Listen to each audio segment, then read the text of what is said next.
Hello guys, how are you? Hope you all are doing well. Today I am back with one of the most interesting video. In this video tutorial guys, I am going to show you how to add your setting shortcut on your Windows 11 desktop.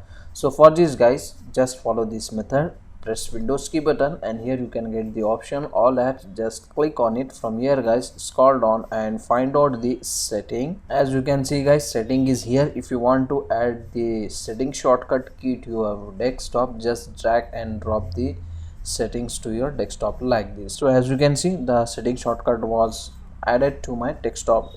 Directly you can open the settings from your desktop. So this is the very easy and very simple method to add the setting shortcut to your Windows 11 desktop. So that's it for today guys. It's a short and very simple video. Hope you enjoy this. If you enjoy, please guys go back without like, share and subscribe to our channel. Thank you very much.